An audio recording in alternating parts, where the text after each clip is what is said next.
Welcome to our channel. Today we how to deploy a tax plan with TurboTax step by step clearly.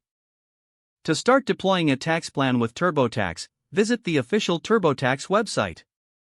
Create an account or log in if you already have one. Select the version of TurboTax that suits your needs. Begin by entering your personal information, including your name, address, and social security number. Next, input your filing status, such as single, married filing jointly, or head of household.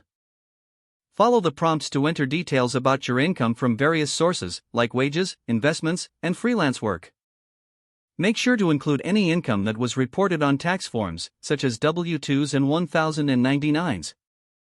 Once all income information is entered, the program will guide you through potential deductions and credits. Carefully review the recommended deductions applicable to your situation, such as mortgage interest or student loan interest. Continue through the guided process to enter any additional information related to investments, self-employment, or retirement accounts. If you have dependents, input their information to explore potential tax benefits. As you progress, TurboTax will calculate your estimated tax refund or liability in real time. Review the summary provided to ensure all information is accurate and complete. When ready, proceed to the filing section, where you can choose to file electronically or by mail. If you opt for electronic filing, follow the instructions to e-file securely. If filing by mail, print out your completed return and gather any required documents. Make sure to sign and date your return if filing by mail. Once everything is set, submit your tax return and save a copy for your records. Monitor your filing status through the TurboTax platform to ensure it has been processed. If the page does not load, refresh the browser or try again in a private or incognito window.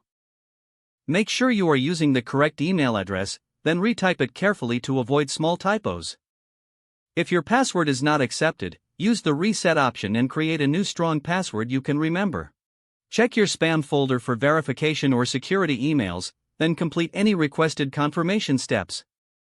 Enable two-factor authentication if available to improve account security and reduce unauthorized access risk. After signing in, review your profile details so your contact information and settings are accurate and current. If you see an error message, note it down and try again after restarting your device and internet connection. Log out when you finish, especially on shared devices, to keep your account and payment information secure. If the page does not load, refresh the browser or try again in a private or incognito window. Don't forget to like this video and subscribe to our channel for more step-by-step tech guides.